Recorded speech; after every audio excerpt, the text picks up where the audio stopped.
Ikapitong sesyon na isa sa katuparan ang lahat sa pamamagitan ng mga salita ng Diyos sa mga huling araw.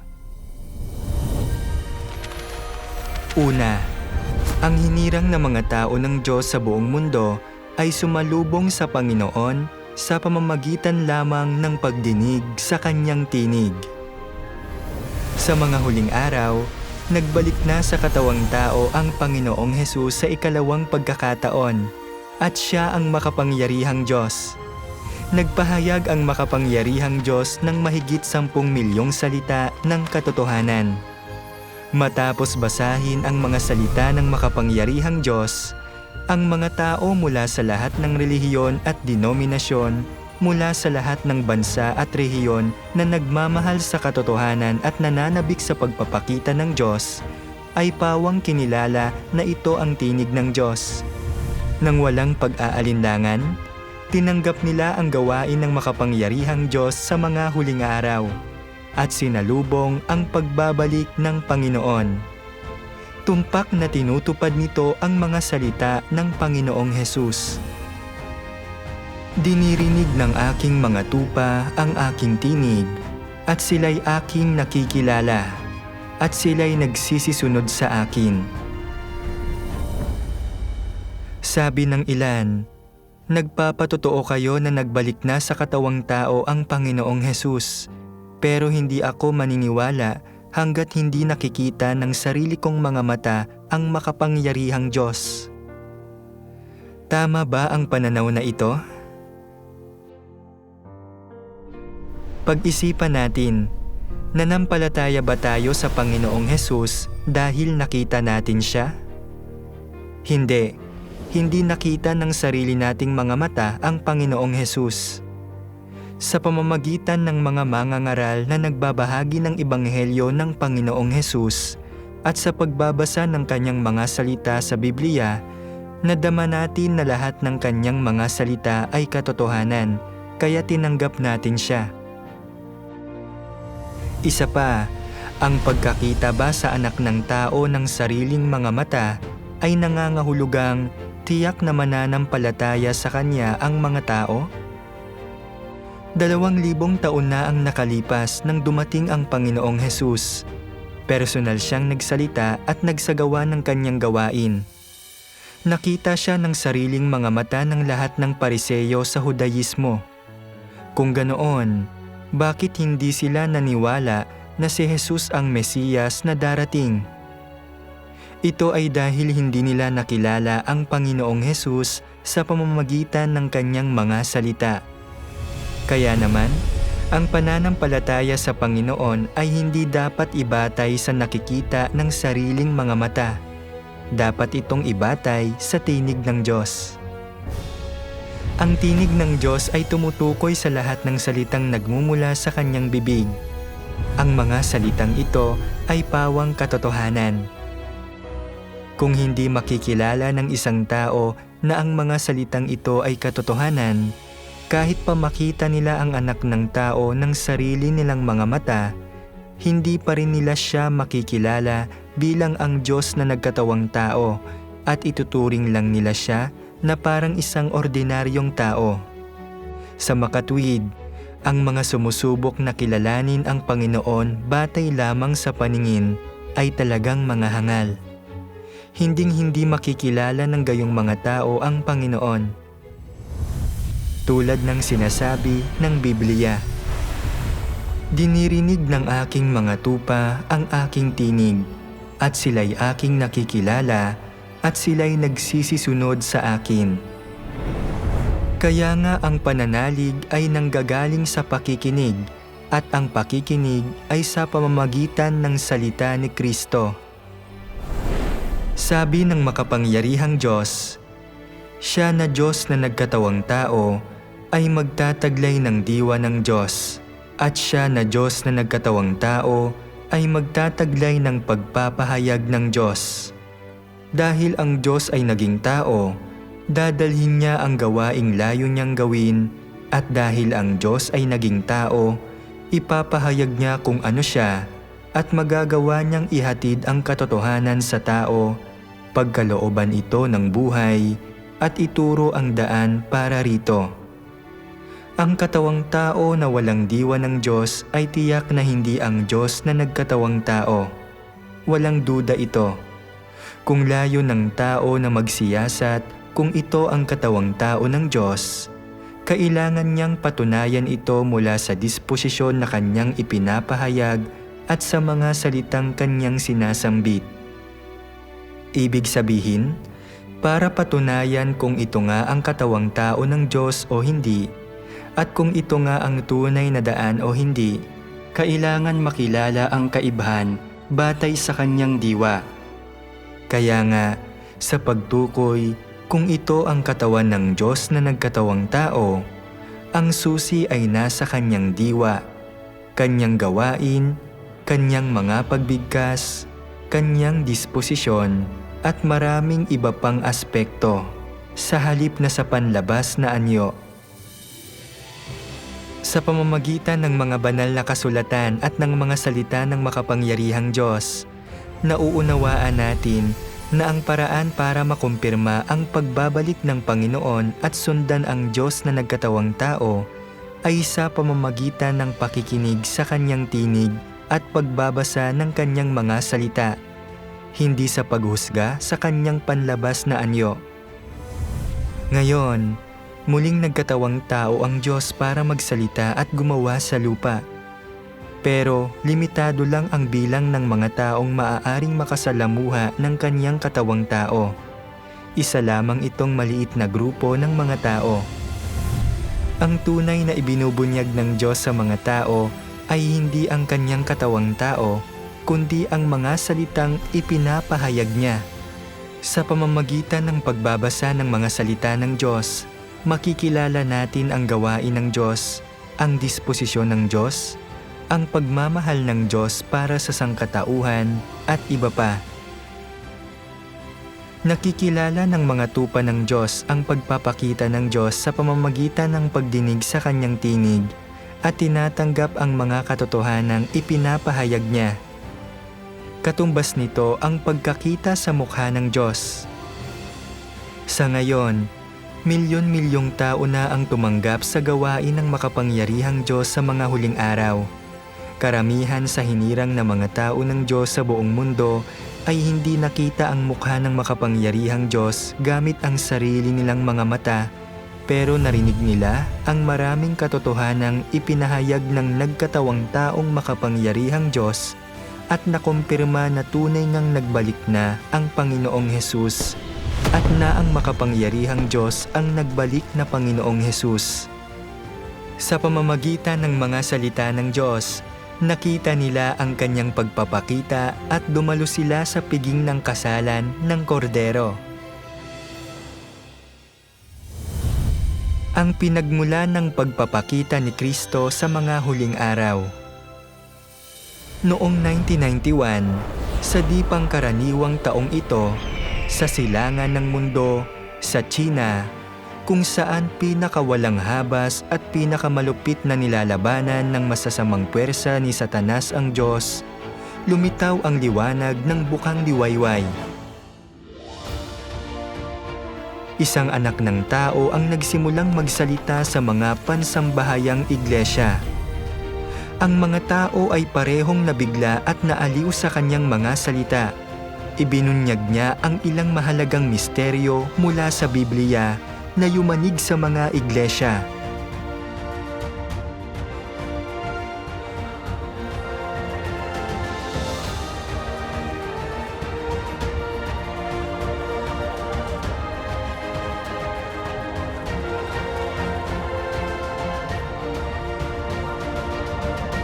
Noong Pebrero 1991, ang mga salitang ipinahayag ng makapangyarihang Diyos ay lumaganap na sa mga iglesia sa buong Hanan. Noong unang beses kong mabasa ang mga salitang ipinahayag ng makapangyarihang Diyos, napakabago ng pakiramdam ng mga ito sa akin. Hindi ko pa narinig kailanman ang mga ito. Nabasa ko ito sa mga salita ng makapangyarihang Diyos. Nakarating na ang papuri sa Sayon at lumitaw na ang tahanan ng Diyos. Ang maluwalhating banal na pangalan ay pinupuri ng di mabilang na tao at lumalaganap ito. makapangyarihang Diyos, ang pinuno ng sansinukob, ang Kristo ng mga huling araw, siya ang nagniningning na araw na sumikat sa loob ng buong sansinukob, sa itaas ng maharlika at dakilang bundok ng Sayon. Nang mabasa ko ang mga salitang ito, naramdaman kong ang mga ito ay tunay na patutuo sa pagpapakita ng Diyos, na pinatututuhanan ng mga ito ang pagbabalik ng Diyos. Doon na talaga ako nagsimulang masabik. Nagbalik na ang Diyos. Nasaan siya ngayon? Saang iglesia nagsasalita ang Diyos ng mga salitang ito? Ang maluwalhating banal na pangalan, makapangyarihang Diyos, ito ba ang bagong pangalan ng Diyos? Nangangahulugan ba itong nagpakita na ang Diyos at nagsimula ng gumawa? Ang makapangyarihang Diyos ay ang pinuno ng sansinukob, Kristo ng mga huling araw. Siya ang nagniningning na araw na nagbibigay tanglaw sa lahat ng bagay tulad ng isang dakilang liwanag. Iniilawan ang madilim na mundong ito. Alam ko na noon din na ang makapangyarihang Diyos ang pagpapakita ng Diyos. Hindi ba't ito ang pagbabalik ng Panginoong Hesus? Nagbalik na ang Panginoon. Napakalaking balita nito. Kaming lahat ay sabik na sabik. Pagkatapos, nagtipon ang lahat at masigasig na nagbahaginan at tinalakay ang aming nabasa. Habang mas nagbabahaginan kami, mas nararamdaman namin na ang mga salitang ito ay mga pagbigkas ng Diyos. Kaya naramdaman naming lahat noon din na nasalubong na namin ang Panginoon at nadala na kami pa itaas sa harap ng trono ng Diyos. Kalaunan, nagbasa pa ako ng higit pang mga salita ng makapangyarihang Diyos. Ang matagumpay na hari ay nakaupo sa kanyang maluwalhating trono, na isa katuparan na niya ang pagtubos at inakay na ang lahat ng kanyang tao upang magpakita sa kaluwalhatian. Hawak niya ang lahat ng bagay sa kanyang mga kamay at sa kanyang banal na karunungan at kapangyarihan ay itinayo at pinatatag niya ang Sayon. Sa kanyang pagiging maharlika ay hinahatulan niya ang makasalanang sanlibutan. Hinatulan na niya ang di mabilang na mga bansa at tao, ang lupa at ang mga dagat, at lahat ng bagay na nabubuhay roon, gayon din ang mga lasing sa alak ng kahalayan. Tiyak na hahatulan sila ng Diyos. Nang mabasa ko ang mga salitang ito, tila napakalalim ng mga ito para sa akin. Pagkatapos niyon, nagsimulang magpahayag ang makapangyarihang Diyos ng paraming salita, halos isang kabanata kada araw. Isang patuloy na daloy ng mga ito na ipinapasa sa mga iglesia. At habang mas nagbabasa kami ng mga salita ng makapangyarihang Diyos, mas lumiliwanag ang pakiramdam namin sa aming puso. Dahil hindi lamang ipinakita sa amin ng mga salita ng makapangyarihang Diyos ang landas sa pagsasagawa ng katotohanan, kundi isiniwalat din ng mga ito ang marami sa mga misteryo ng Biblia. Halimbawa, kung ano ang ibig sabihin ng madala pa itaas at kung ano ang bundok ng Sayon, kung ano ang mga unang hinog na bunga at ang 144,000 nagtagumpay na batang lalaki, ang matatalinong dalaga at ang mga hangal na dalaga, gayon din ang pagbubukas ng balumbon at pagbubukas ng 7 selyo, ang 7 mangkok, ang 7 salot, ang tunog ng 7 trompeta, at ang dagungdong ng 7 kulog. Walang sino mang nakapagbunyag sa mga misteryong ito ng Biblia. Ngunit ang lahat ng ito ay nabuksan ng mga pagbigkas ng makapangyarihang Diyos. Higit pa rito, sinabi rin sa atin ng mga salita ng makapangyarihang Diyos ang maraming detalye ng buhay pagpasok.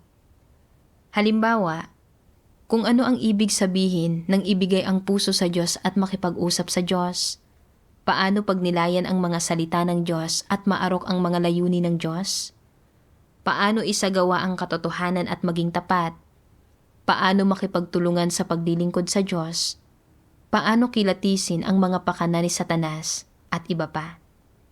Ang pagbabasa ng mga salita ng makapangyarihang Diyos ay nagbigay sa amin ng landas ng pagsasagawa para sa buhay pagpasok. Kaya sa pagsasagawa ayon sa mga salitang ito, naramdaman naming lalong nagiging malapit ang aming relasyon sa Diyos. Noong panahong iyon, napansin namin na ang mga salita ng makapangyarihang Diyos ay lubos na naiiba sa pagbubunyag na natatanggap ng tao mula sa banal na Espiritu. Ang mga salitang nagmula sa pagbubunyag ng banal na Espiritu ay maliit na bahagi lamang at limitadong-limitado, habang ang mga salitang ipinahayag ng makapangyarihang Diyos ay tulad ng bukal ng tubig na buhay, umaagos ang mga ito ng walang tigil. Matapos basahin ang mga salita ng makapangyarihang Diyos, naramdaman namin na ang mga ito talaga ang mga pagbigkas ng banal na Espiritu, na ang mga ito ay mga salita ng Diyos sa sangkatauhan. Kaya noong panahong iyon, pakiramdam namin ay nadala na kami paitaas sa harap ng trono ng Diyos, at araw-araw kaming nagtatamasa ng panustos ng buhay na tubig ng buhay na umaagos mula sa trono. Napakatindi ng pakiramdam na iyon. At bagamat hindi pa namin nakikita ang mukha ng Kristo ng mga huling araw, naramdaman naming lahat na ang Panginoong Hesus na aming pinanabikan sa loob ng maraming taon ay nagbalik na. Matapos basahin ang mga salita ng makapangyarihang Diyos at marinig ang tinig ng Diyos, pakiramdam namin ay kaharap na namin ang Panginoon. Kaya noong panahong iyon, ang bawat isa sa amin ay sabik na sabik at masaya. Nagtitipon kami halos araw-araw, at sa bawat pagtitipon, binabasa namin ang mga salita ng makapangyarihang Diyos. Pagkatapos, nakakaramdam kami ng labis na kasiyahan, ng labis na panustos. Ginawa rin naming mga awitin ang ilan sa mga salita ng makapangyarihang Diyos at kumanta at sumayaw kami bilang papuri sa Diyos. Ang bawat isa sa amin ay nakaramdam ng labis na pagtatamasa. Tuwing nagtitipon kami, tulad ito ng pagdiriwang ng Chinese New Year. Noon, ang buhay iglesia ay napakasigla. Gumawa ng nakilang gawain ang banal na Espiritu, at ang mga kapatid ay punong-puno ng pananalig. Bagamat nanampalataya kami sa Panginoon sa loob ng maraming taon at nabasa namin ang Biblia at ang mga mensahe ni na Brother Ni at Brother Lee, at bagamat madalas kaming nagtitipon at nagbabahaginan, hindi namin naunawaan ang katotohanan ng pagkakatawang tao. Kaya naman, nang marinig namin ang mga salita at ang mga pagbigkas ng makapangyarihang Diyos, naramdaman naming ang mga salitang ipinahayag niya ay ang mga salita ng banal na Espiritu. Hindi namin alam na siya ang Diyos na nagkatawang tao. Itinuring lang namin siya bilang isang taong naghahatid ng mga salita ng banal na Espiritu. Akala namin ay gumaganap lang siya ng isang espesyal na tungkulin. Ang totoo, kami ay mga bulag. Tinipon namin ang lahat ng kanyang mga salita sa isang booklet na tinawag na ang mga pagbigkas ng banal na Espiritu. Araw-araw, kapag nagtitipon kami, binabasa namin ang mga pagbigkas ng banal na Espiritu at padalang ng padalang ang pagbabasa namin ng Biblia. Noon, namuhay rin ang makapangyarihang Diyos sa piling namin. Nagbibigkas ng katotohanan upang tustusan kami, anuman ang oras at lugar. Inilantad at hinimay din niya para sa amin ang kayabangan, labis na pagpapahalaga sa sarili, panlilinlang, pagkamakasarili, pagiging ubod ng sama, at iba pang mga satanikong disposisyon na aming ibinunyag sa aming pang-araw-araw na buhay. Pati na rin ang iba't ibang katiwalian sa aming kalikasan at ang iba't ibang kaisipan at ideyang nakatago sa loob ng aming puso. Ang bawat isa sa kanyang mga salita ay tumagos ng malalim sa aming mga puso. At bagamat ang mga salitang ito ay mahigpit at nakatutusok sa puso, ang mga ito ay pawang totoo. Ang mga ito ay realidad. At lubos kaming nakumbinsi ng mga ito. Naisip namin Paano niya nalaman ang lahat ng katiwalian sa aming puso? Paano niya natarok ang aming mga iniisip? Sinisiyasat ng Diyos ang kaibuturan ng puso ng mga tao.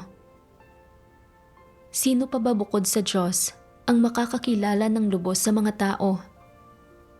At sino ang makakatarok sa katotohanan at diwa ng katiwalian ng mga tao? Lalo kaming nakumbinsi nito na ito ay talagang tinig ng Diyos.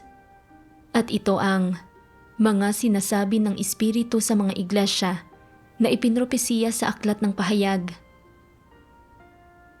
Kalaunan, nang ibunyag ng makapangyarihang Diyos ang misteryo ng pagkakatawang tao, nabasa ko ang sumusunod sa kanyang mga salita.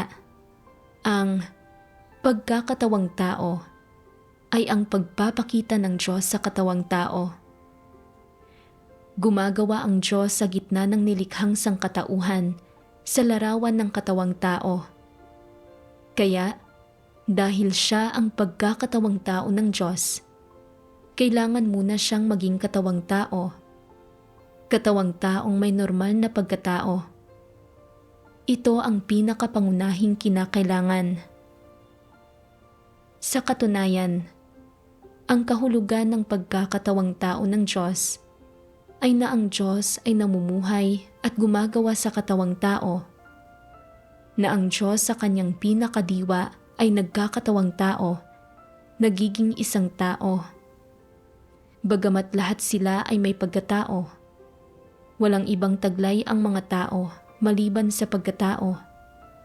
Samantalang ang Diyos na nagkatawang tao ay naiiba. Sa kanyang katawang tao, hindi lamang siya may pagkatao, kundi ang pinakamahalaga, mayroon siyang pagka-Diyos. Ang kanyang pagkatao ay makikita sa panlabas na anyo ng kanyang katawan at sa kanyang pang-araw-araw na buhay. Ngunit ang kanyang pagka-Diyos ay mahirap mahiwatigan. Dahil naipapahayag lamang ang kanyang pagka-Diyos kapag siya ay may pagkatao at hindi higit sa karaniwan na tulad ng iniisip ng mga tao. Napakahirap para sa mga tao na makita ito. Nang pagnilayan ko ang mga salitang ito, naunawaan ko kung ano ang pagkakatawang tao. Ang pagkakatawang tao ay ang Espiritu ng Diyos na nagdadamit ng ordinaryong katawang tao. Nagtataglay siya ng normal na pagkatao, ngunit nasa loob niya ang pagka-Diyos. Kapag binibigkas niya ang mga salita ng Diyos at ginagawa ang gawain ng Diyos, ang Espiritu ng Diyos ang direktang nagsasalita. Ang Diyos mismo ang nagsasalita at gumagawa. At ang mga salitang ito ay direktang ipinapahayag ng kanyang pagka-Diyos na nagpapatunay na ang Diyos na nagkatawang tao ay nagtataglay ng ganap na pagka-Diyos, pati na rin ng normal na pagkatao. At gayunpaman, gaano man kanormal at kapraktikal ang kanyang pagkatao, kapag nagpapahayag siya ng mga salita, sumisibol ang takot at paghanga sa puso ng mga tao. Ang mga ito ay tunay na mga salita ng banal na Espiritu. Ang mga ito ang tinig ng Diyos. Noong panahong iyon, nabasa ko ang mga salitang ito ng makapangyarihang Diyos. Ipinararating ng ibinabahagi ng tao ang kanilang individual na mga kabatiran at karanasan. Ipinapahayag ang kanilang mga kabatiran at karanasan batay sa gawain ng Diyos. Ang kanilang responsibilidad ay alamin, pagkatapos gumawa o magsalita ang Diyos, kung ano ang kailangan nilang isagawa at pasukin, at pagkatapos ay ihatid ito sa mga tagasunod. Tungkol sa mga salita ng tao, bagamat kinasasangkutan din ang mga ito ng gawain ng banal na Espiritu, ang mga ito ay pawang pagkaunawa, mga karanasan at kaalaman ng tao na nagmula sa mga salita ng Diyos. Bagamat umaayon din ang mga ito sa katotohanan, hindi kapantay ng mga ito ang mga salita ng Diyos. Dahil hindi kayang ipahayag ng mga tao ang katotohanan, at tanging Diyos lamang ang makapagpapahayag ng katotohanan at makapagbubunyag ng mga misteryong ito na nagpapahayag ng matuwid na disposisyon ng Diyos at ng mga tinataglay ng Diyos at ang kanyang pagiging Diyos. Tanging Diyos ang may kakayahan sa gawain ng paghatol sa mga tao, paglalantad sa kanila, paglupig sa kanila, at pagliligtas sa kanila. Kaya noong oras na iyon, may napagtanto kami. Ang anak ng tao na nagpahayag ng lahat ng katotohanan ito at gumagawa sa gitna namin ay ang Diyos na nagkatawang tao na nagpakita upang gumawa. Hindi ba tinupad nito ang mga propesiya ng Panginoong Hesus? Sinabi ng Panginoong Hesus, "Gayunman ay kapag siya, ang Espiritu ng katotohanan ay dumating, ay papatnubayan niya kayo sa buong katotohanan, sapagkat hindi siya magsasalita ng mula sa kanyang sarili, kundi ang anumang bagay na kanyang marinig, ang mga ito ang kanyang sasalitain, at kanyang ipahahayag sa inyo ang mga bagay na magsisidating." Noon lang kami tunay na nagpatira pa sa harap ng Diyos. Sa aming puso, naramdaman naming napakalaki ng aming pagkakautang sa Diyos. Napakamapaghimagsik namin. Pakiramdam namin ay napakabulag namin para hindi makilala ang Diyos. Sapagkat nagpahayag ang Diyos ng napakaraming katotohanan, nagbunyag ng napakaraming misteryo, ngunit hindi namin siya nakilala at hindi namin siya nagawang ituring bilang Diyos na nagkatawang tao. Pakiramdam namin ay nakagawa kami ng karumal-dumal na kasalanan. Nagawa lang naming magpatira pa sa harap ng makapangyarihang Diyos. Humahagulgol habang nagsisisi at ipinagtatapat ang aming mga kasalanan. Noon lang gumaan ng kaunti ang aming pakiramdam at noon lang kami nakaramdam ng kapanatagan at kapayapaan.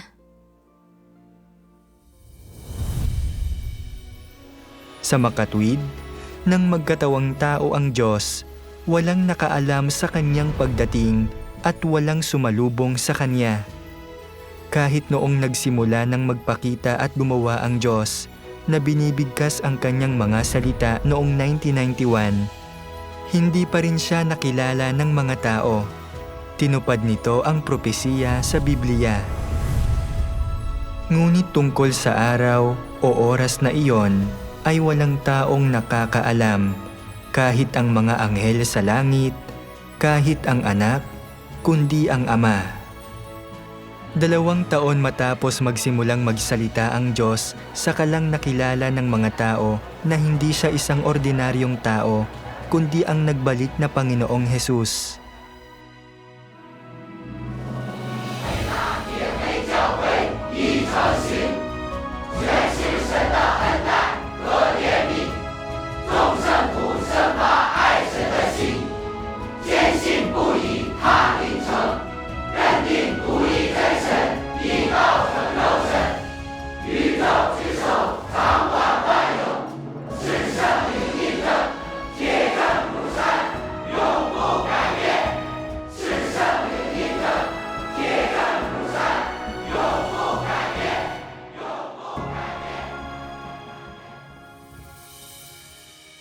Si Kristo ay ang Diyos mismo, pero hindi kailanman ipinagyayabang ni Kristo ang kanyang pagkakakilanlan at katayuan. Tahimik lamang siyang namumuhay sa gitna ng sangkatauhan, nagpapahayag ng katotohanan para tustusan at akayin sila, ginagawa ang gawain ng pagliligtas sa sangkatauhan. Malinaw na si Kristo ay napaka mapagpakumbaba at tago at napakakaibig-ibig.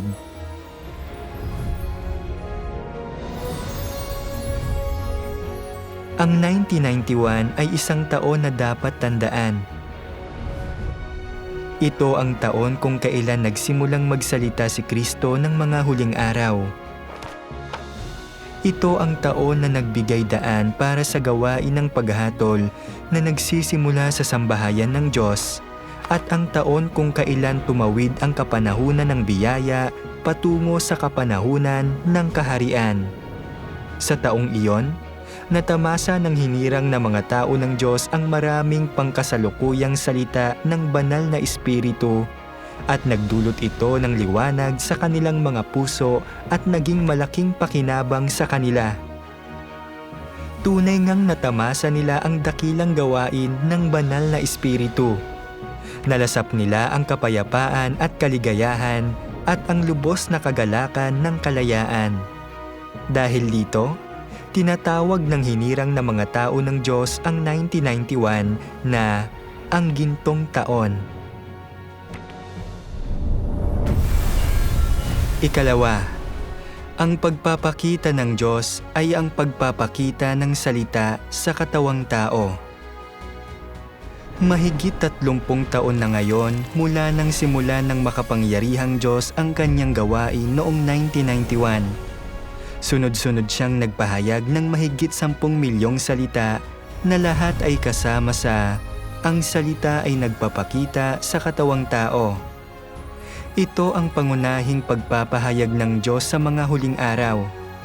Dahil hindi magkakasya sa iisang aklat ang mahigit 10 milyong salita ng katotohanan, ang mga salita ng makapangyarihang Diyos ay tinipon sa 7 volume. Volume 1, ang pagpapakita at gawain ng Diyos. Volume 2, ukol sa pagkakilala sa Diyos. Volume 3, ang mga diskurso ni Kristo ng mga huling araw. Volume 4, paglalantad sa mga antikristo.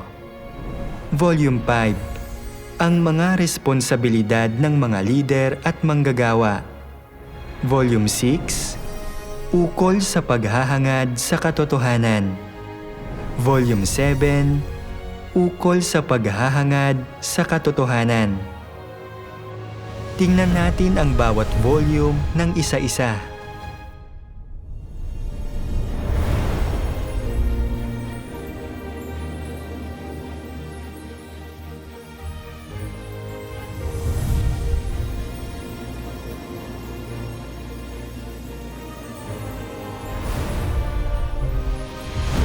Ang salita ay nagpapakita sa katawang tao, Volume 1, ang pagpapakita at gawain ng Diyos. Ang volume na ito ang nagmamarka sa unang pagkakataon mula nang likhain ang mundo na nagsalita ang Diyos sa buong sangkatauhan. Ang mga pagbigkas na ito ang bumubuo sa unang teksto na ipinahayag ng Diyos sa gitna ng sangkatauhan, kung saan inilalantad niya ang mga tao, ginagabayan sila, hinahatulan, at kinakausap sila ng mula sa puso. At gayon din, ito ang mga unang pagbigkas kung saan ipinapaalam ng Diyos sa mga tao ang kanyang mga yapak, ang lugar kung saan siya namamalagi, ang disposisyon ng Diyos, kung ano ang tinataglay ng Diyos at ang kanyang pagiging Diyos, ang mga iniisip ng Diyos, at ang kanyang malasakit para sa sangkatauhan. Masasabing ito ang mga unang pagbigkas mula nang likhain ang mundo na sinalita ng Diyos sa sangkatauhan mula sa ikatlong langit, at ang unang pagkakataon na ginamit ng Diyos ang kanyang likas na pagkakakilanlan upang magpakita at ipahayag ang tinig ng kanyang puso sa sangkatauhan sa gitna ng mga salita. Sa volume na ito, nagpahayag ang Diyos ng mga salita ng awtoridad at kapangyarihan. Kasabay nito, inihayag din niya ang maraming misteryo, tulad ng misteryo ng 6,000 taong plano ng pamamahala ng Diyos, ang natatagong kwento at mga layunin ng gawain ng Diyos sa kapanahunan ng kautusan, sa kapanahunan ng biyaya, at sa kapanahunan ng kaharian, ang misteryo ng pagkakatawang tao, ang pagkakaiba sa pagitan ng pagkakaligtas at pagtatamo ng ganap na kaligtasan, ang mga kalalabasan at hantungan ng iba't ibang uri ng tao, ang misteryo ng kapanahunan ng milenyong kaharian, at iba pa. Sa volume na ito, hinatulan at inilantad din niya ang mga adulterasyon at mga layunin sa pananampalataya ng mga tao sa Diyos, pati na rin ang kalikasang diwa ng sangkatauhan na lubhang ginawang tiwali ni Satanas, ang kanilang mga satanikong disposisyon at iba pa. Ipinahayag at ipinagkaloob ng makapangyarihang Diyos sa sangkatauhan ang lahat ng katotohanang kailangan ng tiwaling sangkatauhan upang makamit ang ganap na kaligtasan at magawang perpekto. Ang mga katotohanang ito ay napakasagana at nakakamulat ng isipan. Pagkatapos basahin ang mga salitang ito, maraming tupa ng Diyos ang nakakilala na ito ang tinig ng Diyos, na tunay ngang nagbalik na ang Panginoong Hesus at muling nagbalik sa katawang tao upang magsalita, at na ang makapangyarihang Diyos ang nagbalik na Panginoong Hesus.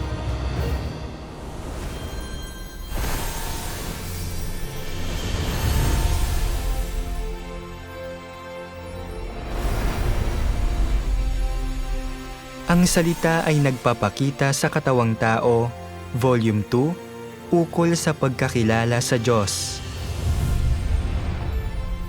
Ang volume na ito ay naglalaman ng mga pagbigkas para sa buong sangkatauhan mula kay Kristo ng mga huling araw, ang makapangyarihang Diyos, kasunod ng mga nasa, ang pagpapakita at gawain ng Diyos.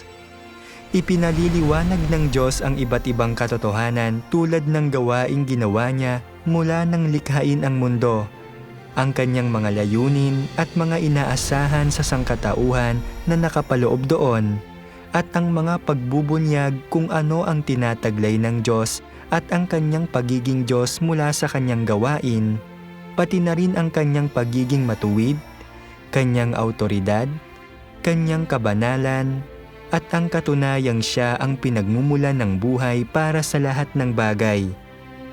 Noong binasa natin ang Biblia dati, alam lang natin na nilikha ng Diyos ang kalangitan, ang lupa, ang lahat ng bagay, at ang sangkatauhan, at naipinako sa krus ang Panginoong Hesus para tubusin ang sangkatauhan at iba pang mga katulad na katunayan tungkol sa nakaraang gawain ng Diyos. Ang ipinaliwanag lang sa atin ng mga pastor ay ang kaalaman sa Biblia, kasaysayan, mga tao, at mga pangyayari. Pero, alam ba nila ang mga iniisip at layunin ng Diyos na ibinunyag noong ginagawa niya ang kanyang gawain? Alam ba nila ang disposisyong ibinunyag ng Diyos? Halimbawa, ano ang mga iniisip ng Diyos noong una niyang nilikha ang tao?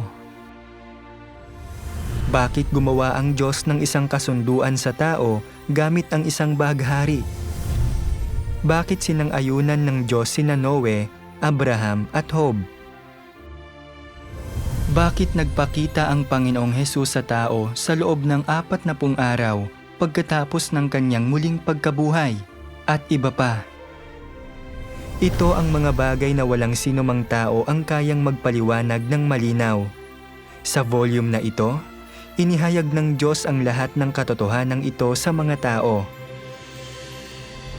Kasabay nito, isiniwalat din ng volume na ito kung paano namumuno ang Diyos sa malawakang mundo, kung paano niya pinamamahalaan ang napakaliit na mundo, kung paano siya gumagamit ng kataas-taasang kapangyarihan sa material na mundo, kung paano siya nangangasiwa sa espiritual na mundo, at kung paano niya kinokontrol ang 6 na mahahalagang yugto sa buhay ng isang tao.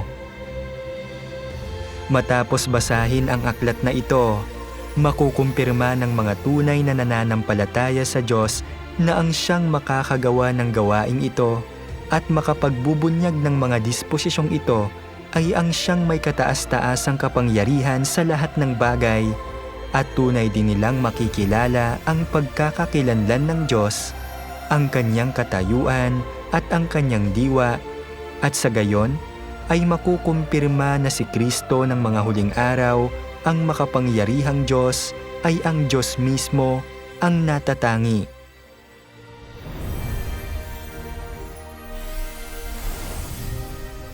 Ang salita ay nagpapakita sa katawang tao, Volume 3, ang mga diskurso ni Kristo ng mga huling araw.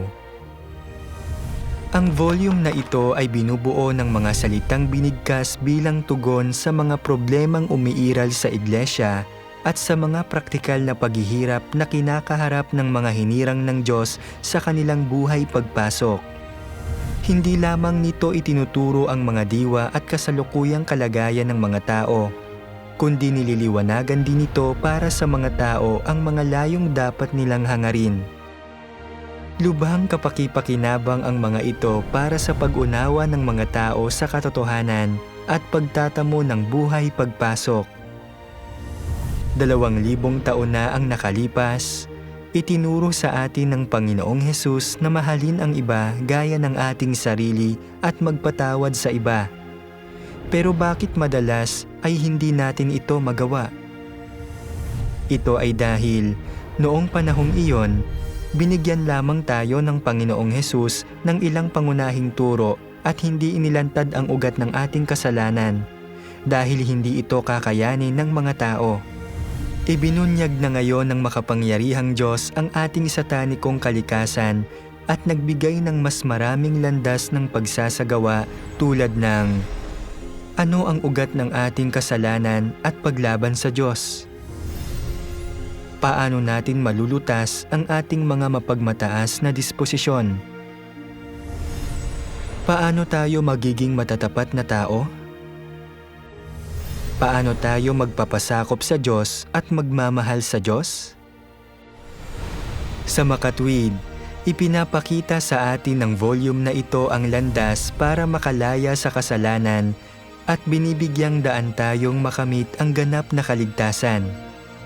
Pagkatapos basahin ang volume na ito, nakikita natin na si Kristo ang katotohanan, ang daan at ang buhay. Kaya, maipapahayag ni Kristo ang katotohanan ayon sa mga pangangailangan ng mga tao anumang oras at saan mang lugar, at mailalantad niya ang katiwalian ng mga tao at maituturo ang landas ng pagsasagawa anumang oras at saan mang lugar. Makukumpirma nating lahat ito sa ating mga puso.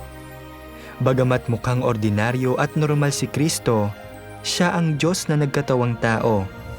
Nakikita rin natin na ang pagkakatawang tao ng Diyos sa mga huling araw upang isagawa ang kanyang gawain ay tunay na kapakipakinabang para sa ating kaligtasan.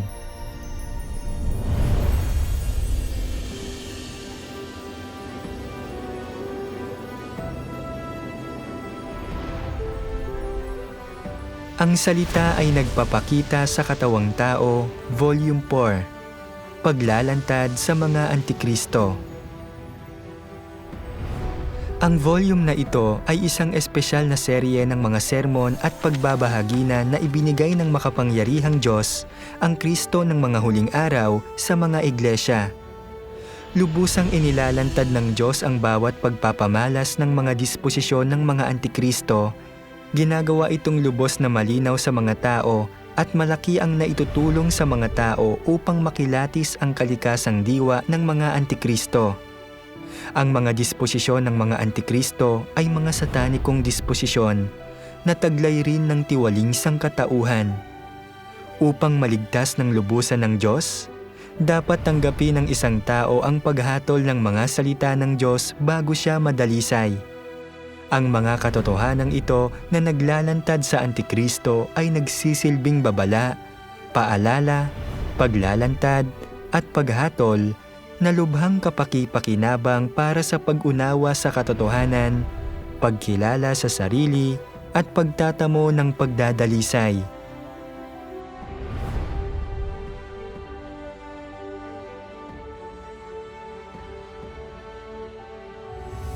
Sa pamamagitan lamang ng pagkilati sa mga antikristo, maiiwasan ng isang tao na mailigaw ng iba. Mahihinto ang pag-idolo at pagsunod sa ibang tao at makakamit ang resulta ng pagsunod, pagpapasakop at pagsamba sa Diyos.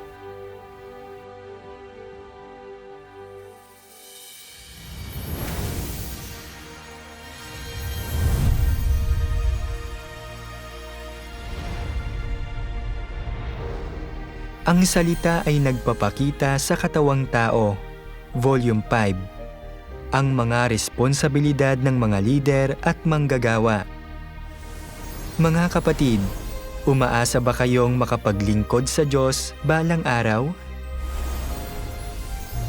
Nais ba ninyong magamit ng Diyos balang araw? Nais ba ninyong maging isang haligi sa sambahayan ng Diyos? Kung mayroon lang tayong kagustuhang magamit ng Diyos, hindi iyon sapat. Kailangan din nating maunawaan kung ano ang hinihingi ng Diyos sa mga naglilingkod sa Kanya. Ang volume na ito ay naglalaman ng mga sermon at pagbabahaginan ng makapangyarihang Diyos, ang Kristo ng mga huling araw, sa mga iglesia tungkol sa paksang ito. Malinaw na ibinahagi ng Diyos ang tungkol sa mga responsibilidad ng mga lider at manggagawa, pati na rin ang mga partikular na prinsipyo at landas ng pagsasagawa para sa iba't ibang item ng gawain sa iglesia. Inilantad din niya ang diwa ng iba't ibang pagpapamalas at pagkilos ng mga huwad na lider. Lubhang nakakatulong ito sa mga tao sa pag-aaral na makilatis ang mga huwad na lider at gumawa ng tunay na gawain, at sa pagtatamo ng pagpapasakop sa Diyos at pagiging angkop para sa Kanyang paggamit. Malaking pakinabang para sa mga tao na maunawaan ang katotohanan, na makilala ang kanilang sarili at magampanan ang kanilang mga tungkulin ayon sa mga prinsipyo.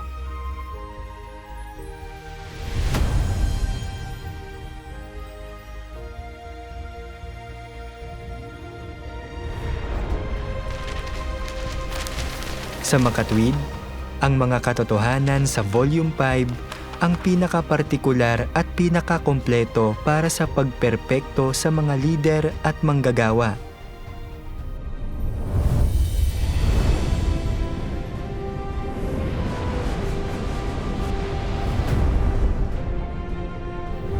Ang salita ay nagpapakita sa katawang tao, Volumes 6 at 7, ukol sa paghahangad sa katotohanan. Ang dalawang volume na ito ay naglalaman ng espesyal na pakikipagbahaginan at pangangaral ng makapangyarihang Diyos, ang Kristo ng mga huling araw sa mga iglesia. Malinaw at simpleng ipinapaliwanag ng mga sermon at pagbabahagi ng ito kung ano ang ibig sabihin ng paghahangad sa katotohanan at kung ano ang kahalagahan ng paghahangad sa katotohanan. Inilalantad ang iba't ibang maling haka-haka at baluktot na pagkaunawa ng tao tungkol sa paghahangad sa katotohanan, pati na rin ang iba't ibang maling kaisipan, pananaw at negatibong emosyon ng tao, habang hinihimay at kinikilatis din ang mga ito. Bukod pa rito, itinuturo ng mga sermon at pagbabahagi ng ito sa tao ang mga landas para sa paghahangad sa katotohanan at pagpasok sa realidad. Ang mga katotohanang ito ay napakahalaga para sa mga taong naghahangad ng katotohanan upang makamit ang ganap na kaligtasan. Pagkatapos basahin ang dalawang volume na ito, makikilatis mo na ang pagkakaiba ng mga positibo at negatibong bagay, makikilala kung ano ang mga katotohanang prinsipyo at kung ano ang mga satanikong filosofiya. Hindi ka na mamumuhay ayon sa mga satanikong filosofiyang ito, kundi unti-unti kang mamumuhay ayon sa mga salita ng Diyos.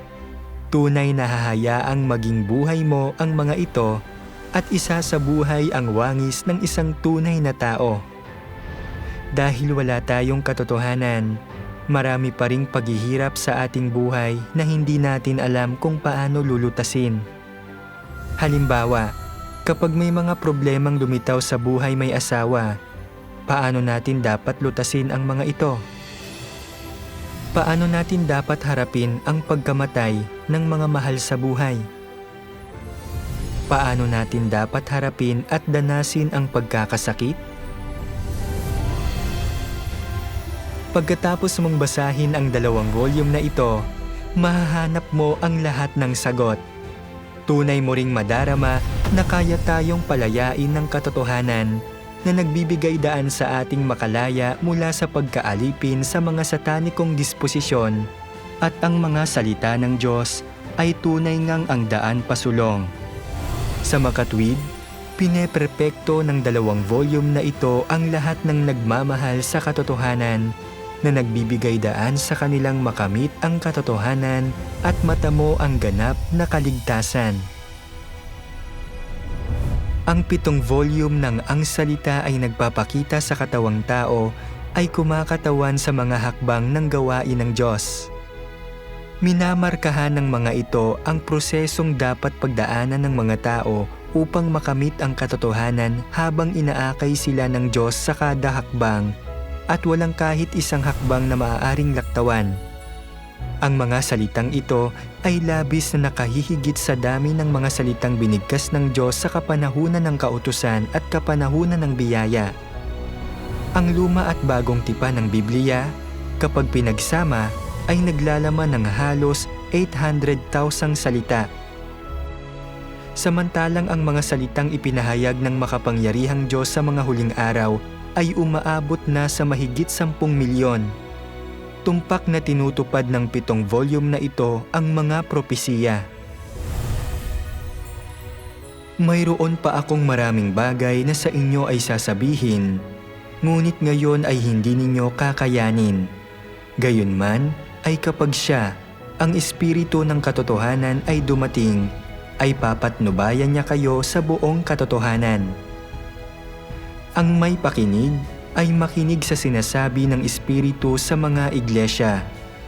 Ang magtagumpay ay siya kong pakakainin ng mula sa punong kahoy ng buhay na nasa gitna ng paraiso ng Diyos.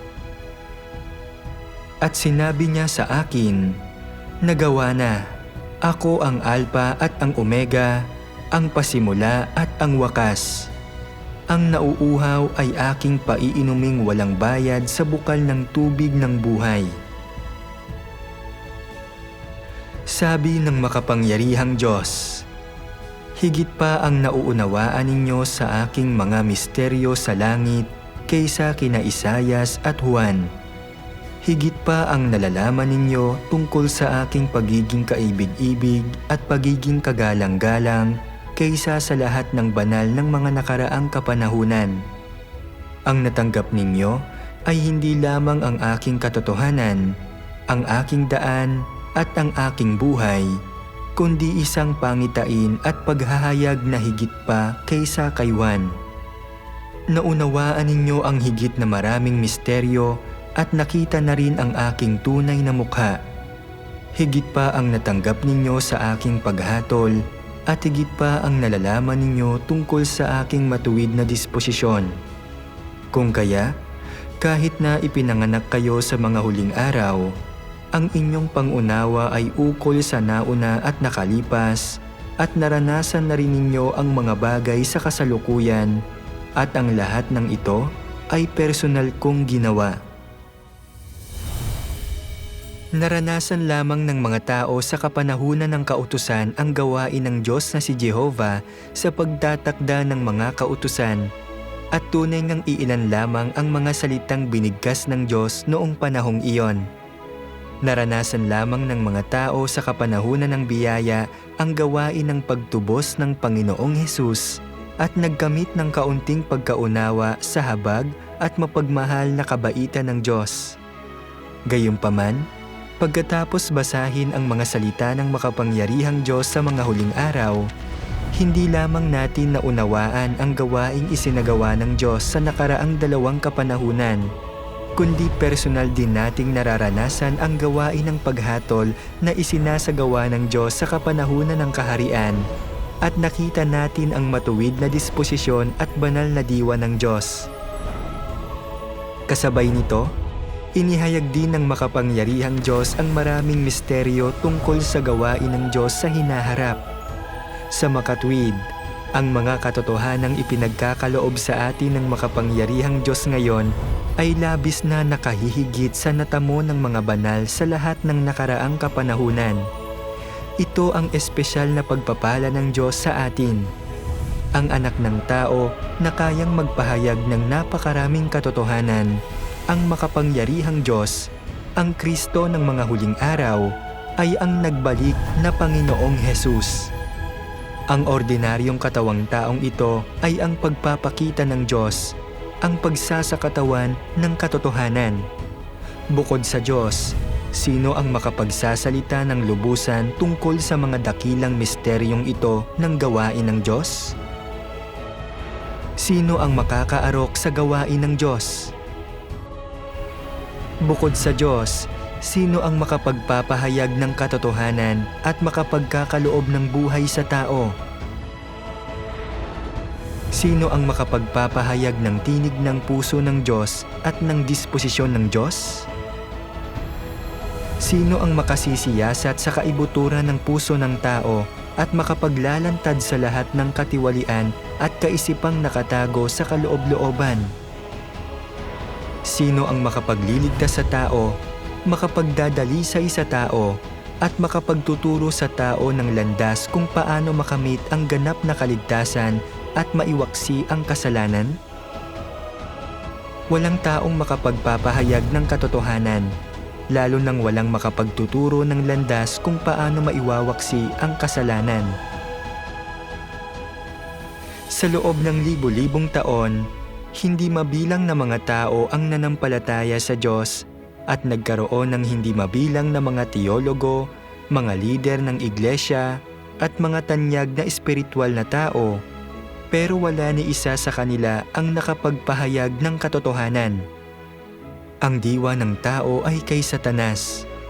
Ang mga tao ay hindi likas na nagtataglay ng katotohanan, kaya hindi nila maipapahayag ang katotohanan, lalo nang hindi nila maipapahayag kung ano ang tinataglay ng Diyos at ang kanyang pagiging Diyos. Mauunawaan lamang ng mga tao ang isang limitadong bahagi ng katotohanan sa pamamagitan ng pagdana sa mga salita ng Diyos, at makapagsasalita lamang sila ng kaunti tungkol sa kanilang karanasan sa mga salita ng Diyos at sa kanilang pagkaunawa sa kanilang karanasan sa gawain ng Diyos. Tanging ang nagkatawang taong Kristo ang may banal na diwa at siyang pagsasakatawan ng Espiritu ng Diyos. Tanging si Kristo ang katotohanan, ang daan at ang buhay. Tanging si Kristo ang makapagpapahayag ng katotohanan. Sabi ng makapangyarihang Diyos, ang daan ng buhay ay hindi isang bagay na maaaring taglayin ng sinumang tao. Hindi rin ito isang bagay na madaling matamo ng bawat tao. Ito ay sapagkat ang buhay ay maaari lamang magmula sa Diyos. Ibig sabihin, tanging ang Diyos mismo ang nagtataglay ng diwa ng buhay at tanging ang Diyos mismo ang may daan ng buhay. Kaya tanging ang Diyos ang pinagmumulan ng buhay at ang bukal na may patuloy na umaagos na buhay na tubig ng buhay. Ang 7 volume ng mga salita ng makapangyarihang Diyos ay higit pang nagbibigay daan sa atin na maunawaan kung ano talaga ang ibig sabihin ng ang salita ay nagpapakita sa katawang tao. Basahin natin ang ilang sipi ng mga salita ng makapangyarihang Diyos. Sabi ng makapangyarihang Diyos, sa kapanahunan ng kaharian, nagwawika ang Diyos na nagkatawang tao ng mga salita upang lupigin ang lahat ng nananampalataya sa Kanya. Ito ay ang salita na nagpapakita sa katawang tao. Dumating ang Diyos sa panahon ng mga huling araw upang gawin ang gawaing ito, na ang ibig sabihin, naparito siya upang tuparin ang aktwal na kabuluhan ng salita na nagpapakita sa katawang tao. Nagwiwika lamang siya ng mga salita at bihirang may pagdating ng mga katunayan. Ito ang pinakadiwa ng salita na nagpapakita sa katawang tao, at kapag nagwiwika ng kanyang mga salita ang Diyos na nagkatawang tao, ito ang pagpapakita ng salita sa katawang tao at ang salita na nagiging katawang tao. Nang pasimula siya ang salita, at ang salita ay sumasa Diyos, at ang salita ay Diyos, at nagkatawang tao ang salita.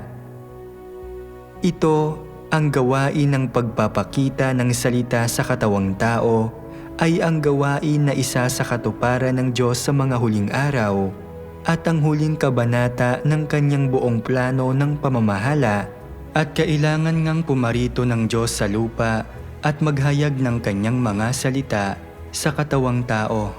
Yaong ginagawa ngayon, yaong gagawin sa hinaharap, yaong isa sa katuparan ng Diyos, ang huling hantungan ng tao, yaong mga maliligtas, yaong mga mawawasak at iba pa. Maliwanag nang nakasaad ang lahat ng gawaing ito na dapat makamit sa katapusan, at ang lahat ay upang isakatuparan ang aktwal na kabuluhan ng salita na nagpapakita sa katawang tao. Gagamitin ng Diyos ang mga salita upang lupigin ang sansinukob. Gagawin niya ito hindi sa pamamagitan ng katawang tao niya, kundi sa pamamagitan ng paggamit ng mga pagbigkas mula sa bibig ng Diyos na nagkatawang tao upang lupigin ang lahat ng mga tao sa buong sansinukob. Tanging ito ang salita na nagkatawang tao, at tanging ito ang pagpapakita ng salita sa katawang tao.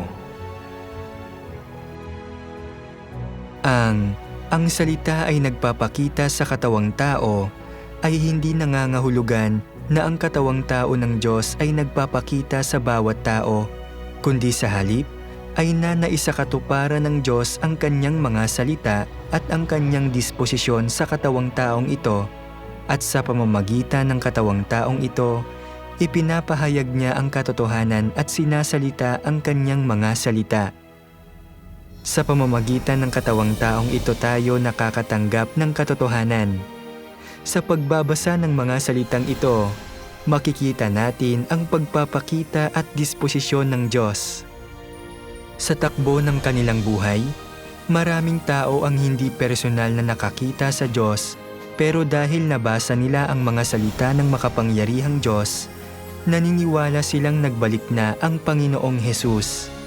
Ito ay dahil mismo nakita nila ang katunayan ng salitang nagpapakita sa katawang tao. Nagpahayag ang makapangyarihang Diyos ng 10 milyong salita ng katotohanan na sumasaklaw sa lahat ng aspekto ng katotohanan. Lahat ng may abilidad na umarok sa pagbabasa ng saganang mga katotohanan ito ay nakita na ang pagpapakita ng Diyos at ang gawain ng Diyos. Para na rin silang nakaharap sa Diyos mismo.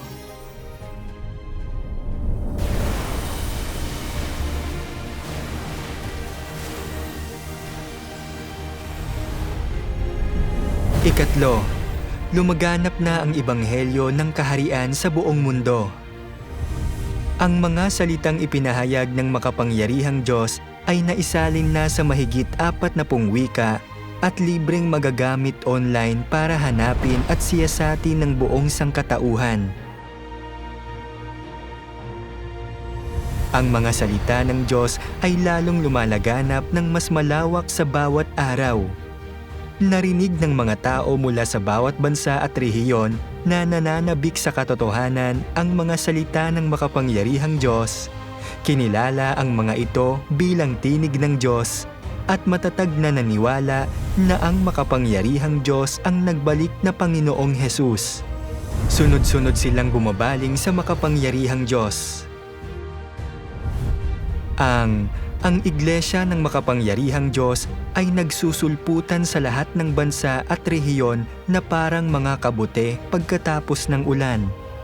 Sunod-sunod na sinimulang ipalaganap ng hinirang na mga tao ng Diyos sa buong mundo ang mga salita ng makapangyarihang Diyos at magpatotoo sa kanyang gawain.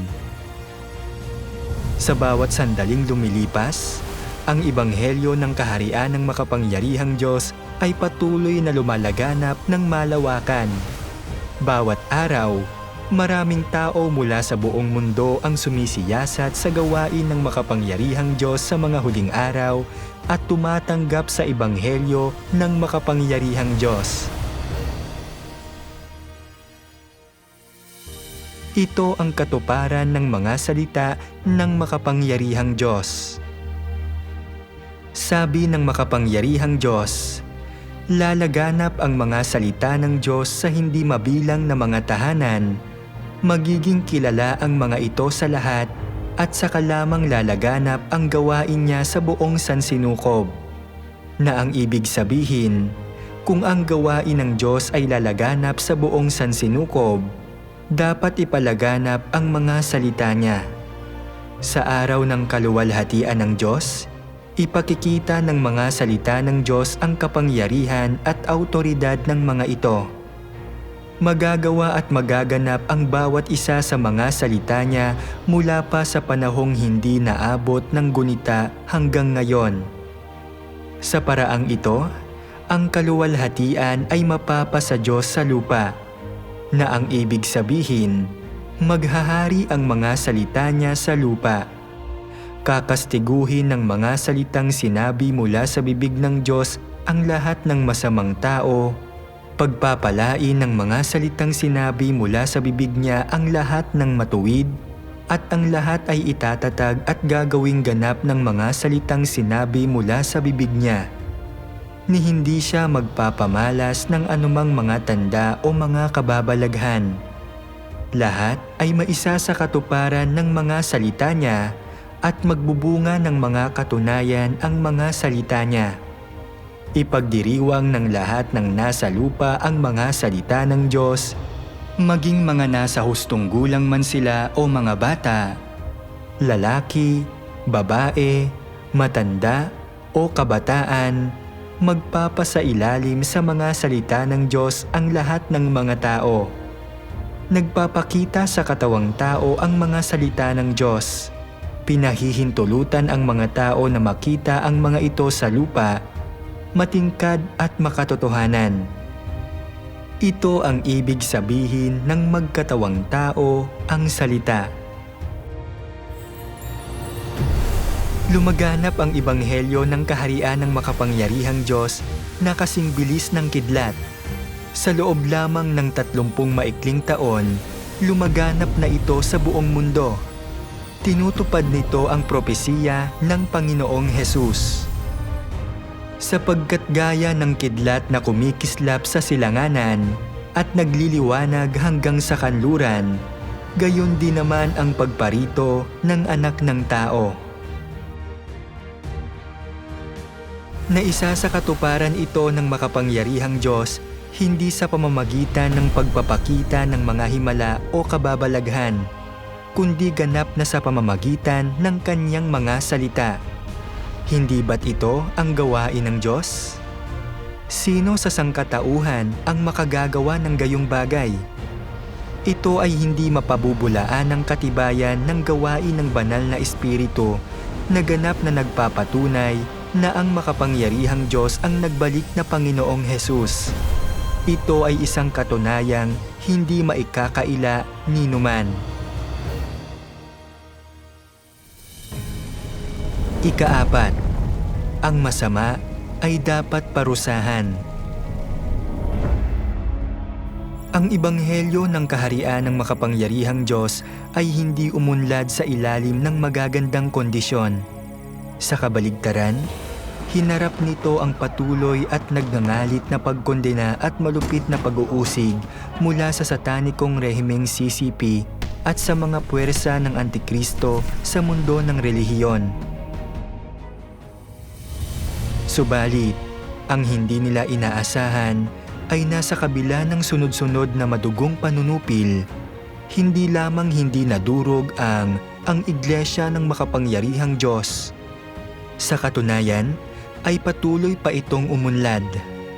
Ang gawain ng Diyos sa mga huling araw ay hindi napigilan, At sa katunayan, sa pamamagitan ng pag-uusig at pag-aresto ng CCP, ang mga Kristiyano mula sa ang Iglesia ng Makapangyarihang Diyos ay tumakas sa ibang bansa at ipinalaganap ang Ebanghelyo ng Kaharian sa buong mundo.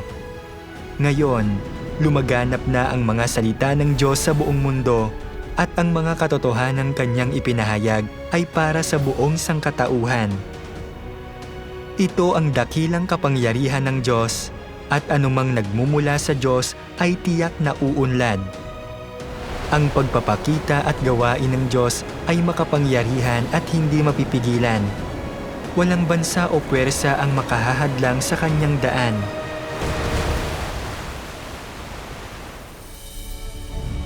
Ang rehimeng CCP at ang mga puwersa ng Antikristo sa mundo ng relihiyon ay lubusang napahiya at natalo.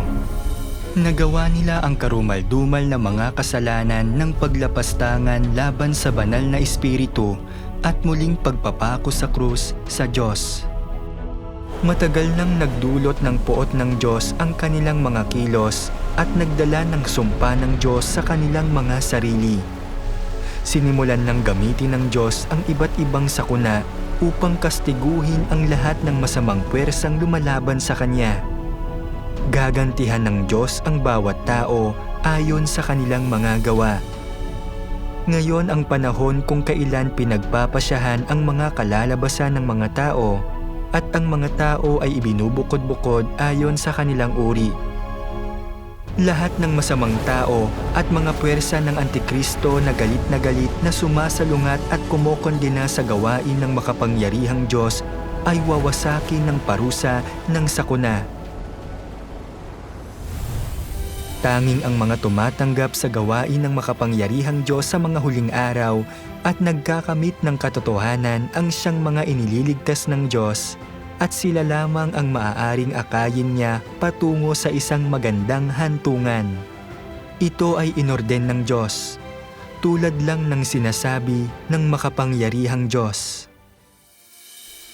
Kapag nagsasalita ako sa buong sansinukob, naririnig ng lahat ng tao ang aking tinig. Ibig sabihin, nakikita ng lahat ng tao ang lahat ng gawa na isinakatuparan ko sa buong sansinukob. Yaong mga sumasalungat sa aking mga layunin, ibig sabihin, yaong mga kumukontra sa akin sa mga gawa ng tao, ay babagsak sa gitna ng aking pagkastigo. Gagawin kong panibago ang napakaraming bituin sa kalangitan. At dahil sa akin, ang araw at ang buwan ay mapapanibago, ang kalangitan ay hindi na gaya ng dati. At lahat ng bagay sa lupa ay mapapanibago. Maisa sa katuparan ang lahat ng ito dahil sa aking mga salita. Ang lahat ng bansa sa loob ng sansinukob ay muling hahati-hatiin at mapapalitan ng aking kaharian, upang ang mga bansa sa ibabaw ng lupa ay maglalaho magpakailanman at ang matitira lang ay ang kaharian na sumasamba sa akin. Lahat ng bansa sa lupa ay mawawasak at titigil sa pag-iral. Sa mga tao sa loob ng sansinukob, ang lahat ng sa dyablo ay lilipulin. Ang lahat ng sumasamba kay Satanas ay babagsak sa gitna ng aking naglalagablab na apoy. Ibig sabihin, maliban doon sa mga sumusunod sa agos, lahat ay magiging abo. Kapag kinakastigo ko ang bawat tao, ang relihiyosong komunidad sa iba't ibang antas ay babalik sa aking kaharian at malulupig sa pamamagitan ng aking mga gawa dahil nakita na nila na dumating na ang banal na nakasakay sa isang puting ulap. Lahat ng tao ay pagbubukod-bukurin ayon sa kanilang uri at tatanggap ng iba't ibang pagkastigo na nararapat sa kanilang mga kilos. Ang lahat ng lumaban sa akin ay mamamatay at yaon namang mga hindi ako kasali sa kanilang mga gawa sa lupa dahil sa kanilang naging pag-uugali. Sila ay patuloy na iiral sa lupa sa ilalim ng pamamahala ng aking mga anak at aking mga tao. Magpapakita ako sa di mabilang na mga bansa at tao at ipapahayag ko ang sarili kong tinig sa lupa. Ipinoproklama ang pagkumpleto ng aking dakilang gawain. Tinutulutan ang lahat ng tao na makita ito gamit ang sarili nilang mga mata. Ikalima, ang Diyos ang pinagmumulan ng katotohanan.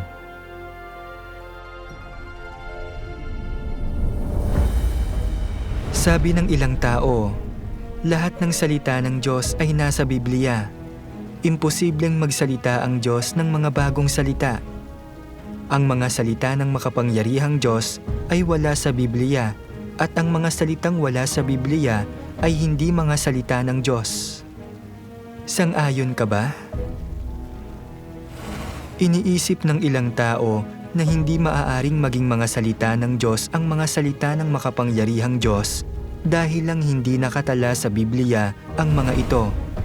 At sa batayang iyon, tumatanggi silang tanggapin ang makapangyarihang Diyos. Nang unang magpakita ang Panginoong Hesus at simulan ang kanyang gawain, ang mga salitang sinabi niya ay hindi nakatala sa lumang tipan. Kung gayon, maaari mo bang kondenahin ang gawain ng Panginoong Hesus bilang huwad? Kahit na itinatala ng bagong tipan ang ilan sa mga salita ng Panginoong Hesus, napakalimitado ng mga ito dahil napakaraming salita ang sinabi ng Panginoong Hesus sa loob ng kanyang 3.5 taon ng pangangaral. Ang nakatala sa bagong tipan ay patikim lamang. Marami sa mga salita ng Panginoong Hesus ang hindi nakatala sa Biblia. Maglalakas loob ka bang sabihin na ang mga salitang ito ng Panginoong Hesus ay hindi katotohanan? Maglalakas loob ka bang sabihin na ang Panginoong Hesus ay hindi ang tunay na Diyos? Sa gawain ng Diyos sa lahat ng kapanahunan, nagpahayag siya ng napakaraming salita. Sa katunayan, karamihan sa mga salita ng Diyos ay hindi nakatala sa Biblia, maging ito man ay ang luma o ang bagong tipan. Ang mga salita ng Diyos na nakatala sa Biblia ay napakalimitado. Sa pagtingin sa ganitong paraan, ang paniniwalang pinanghahawakan ng mundo ng relihiyon na tanging ang nakatala sa Biblia ang mga salita ng Diyos at ang hindi nakatala sa Biblia ay hindi mga salita ng Diyos ay talagang katawa-tawa at hindi naaayon sa mga katunayan kahit kaunti. Sa makatwid, kung ito ba ay pagpapakita at gawain ng Diyos, ay talagang hindi maaaring pagpasyahan batay sa kung ito ay nakatala sa Biblia. Kundi sa halip, ay batay sa kung ang mga salitang ipinahayag ng Diyos sa kanyang gawain ay katotohanan at kung kaya ba nitong iligtas ang mga tao. Sabi ng ilang tao, ang Biblia ang tanging awtoridad at imposibleng magpahayag ang Diyos ng mga bagong salita sa mga huling araw. Pero, tama ba talaga ang pananaw na ito? Sinabi ba ito kailanman ng Panginoong Hesus? Pinatotohanan ba ito kailanman ng banal na Espiritu? Malinaw na hindi. Dahil hindi kailanman sinabi ng Diyos ang gayong bagay, ang pananaw na ito ay malinaw na nagmumula sa mga kuro-kuro at imahinasyon ng tao. Sa pananalig ng mga tao sa Diyos, ang lahat ay dapat ibatay sa mga salita ng Diyos. Malinaw na ipinropesiya ng Panginoong Hesus. Mayroon pa akong maraming bagay na sa inyo ay sasabihin, ngunit ngayon ay hindi ninyo kakayanin. Gayunman, ay kapag siya, ang Espiritu ng katotohanan ay dumating, ay papatnubayan niya kayo sa buong katotohanan. Ipinropesiya rin ng aklat ng pahayag. At nakita ko sa kanang kamay, niyaong nakaupo sa luklukan ang isang aklat na may sulat sa loob at sa labas, na tinatakan ng 7 tatak. At sino man sa langit o sa ibabaw ng lupa o sa ilalim man ng lupa ay hindi makapagbukas ng aklat o makatingin man. At sinabi sa akin ng isa sa matatanda, "Huwag kang umiyak. Narito, ang leon sa angkan ni Juda, ang ugat ni David, ay nagtagumpay upang magbukas ng aklat at ng 7 tatak nito." Ang maraming bagay, buong katotohanan, at ang selyadong aklat sa mga propesiyang ito ay tumutukoy sa mga bagong salitang bibigkasin ng Diyos sa mga huling araw. Kaya, paano posibleng naisulat ang mga ito sa Biblia ng patiuna? Sa katunayan, ang mga salita ang salita ay nagpapakita sa katawang tao na ipinahayag ng makapangyarihang Diyos ang katuparan ng mga propesiyang ito. Basahin natin ang isa pang sipi ng mga salita ng makapangyarihang Diyos. Sabi ng makapangyarihang Diyos, "Kung tutuusin, alin ang mas dakila, ang Diyos o ang Biblia? Bakit kailangang gumawa ang Diyos ng naaayon sa Biblia? Maaari kaya na walang karapatan ang Diyos na higitan ang Biblia? Hindi ba maaaring humiwalay ang Diyos sa Biblia at gumawa ng ibang gawain? Bakit hindi ipinangilin ni Jesus at ng kanyang mga disipulo ang araw ng Sabat? Kung magsasagawa siya ng isinasaalang-alang ang araw ng Sabat at nang ayon sa mga utos ng lumang tipan, bakit hindi nangilin si Jesus sa Sabat nang dumating siya at sa halip ay naghugas ng mga paa, nagtaklob ng ulo, naghati-hati ng tinapay at uminom ng alak? Hindi ba wala itong lahat sa mga utos ng lumang tipan? Kung iginalang ni Jesus ang lumang tipan, bakit niya nilabag ang mga regulasyong ito? Dapat mong malaman kung alin ang nauna, ang Diyos o ang Biblia. Bilang Panginoon ng Sabat, hindi ba siya maaaring maging Panginoon din ng Biblia? Kung nais mong makita ang gawain ng kapanahunan ng kautusan at makita kung paano sinundan ng mga Israelita ang landas ni Jehovah, dapat mong basahin ang lumang tipan. Kung nais mong maunawaan ang gawain ng kapanahunan ng biyaya, dapat mong basahin ang bagong tipan. Ngunit paano mo makikita ang mga gawain sa mga huling araw? Kailangan mong tanggapin ang pamumuno ng Diyos ngayon at pumasok sa gawain sa kasalukuyan dahil ito ang bagong gawain at wala pang nakapagtatala nito dati sa Biblia. Ngayon, ang Diyos ay naging tao at pumili ng ibang hinirang na mga tao sa Tsina. Ang Diyos ay gumagawa sa mga taong ito, nagpapatuloy siya mula sa kanyang gawain sa daigdig at nagpapatuloy mula sa gawain sa kapanahunan ng biyaya. Ang gawain sa kasalukuyan ay isang daan na hindi pa kailanman nalakaran ng tao at daan na wala pang sinuman ang nakakita. Ito ay gawain na hindi pa kailanman nagawa. Ito ang pinakabagong gawain ng Diyos sa mundo. Kaya, ang gawain na hindi pa nagawa noon ay hindi kasaysayan dahil ang ngayon ay ngayon at hindi pa nagiging nakaraan.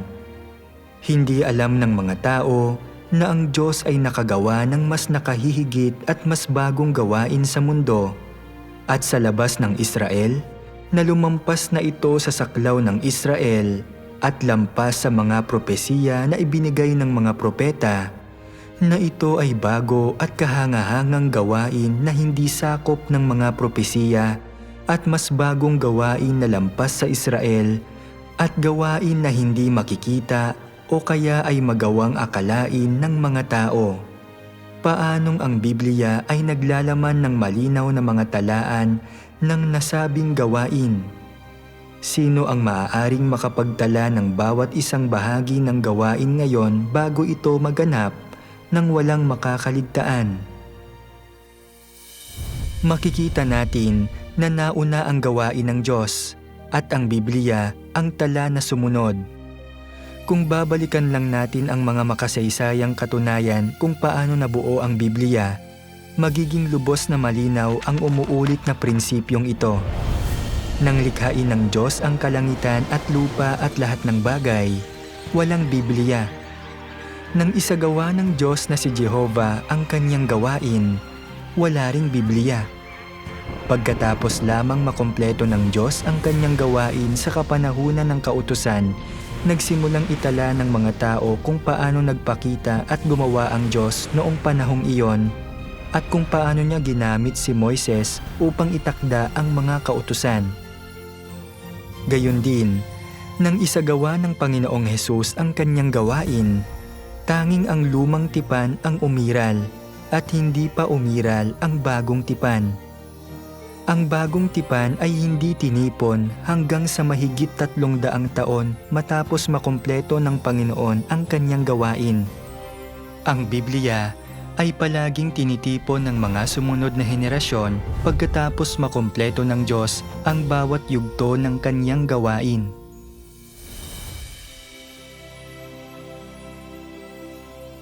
Nauuna ang gawain ng Diyos at pagkatapos ay tinitipon ang Biblia. Ito ang umuulit na prinsipyo. Sa makatwid, ang mga salita at gawain ng Diyos sa anumang yugto ay imposibleng maitala sa Biblia ng patiuna. Sa mga huling araw, dumating na ang makapangyarihang Diyos, dala ang gawain ng paghatol at binibigkas ang lahat ng salita na ganap na nagliligtas sa sangkatauhan. Karamihan sa mga salitang ito ay tinipon sa "ang salita ay nagpapakita sa katawang tao". Sa makatwid, ang mga salitang ito ay imposibleng naitala sa Biblia ng patiuna. 2,000 taon na ang nakalipas. Nagawa ng mga Pariseyo ang mismong pagkakamaling ito. Nilimitahan nila ang gawain ng Diyos sa mga salita ng Biblia at ginamit ang mga kasulatan upang hatulan at kondinahin ang mga bagong salita at gawa ng Panginoong Hesus. Sa makatwid, sinabi sa kanila ng Panginoong Hesus, "Saliksikin ninyo ang mga kasulatan, sapagkat iniisip ninyo na sa mga yaon ay mayroon kayong buhay na walang hanggan. At ang mga ito'y siyang nangagpapatotoo tungkol sa akin.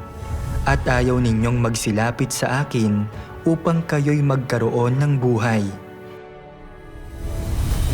Nagpapatotoo lamang ang Biblia sa Diyos, ngunit ang Biblia mismo ay hindi makapagbibigay ng buhay sa mga tao.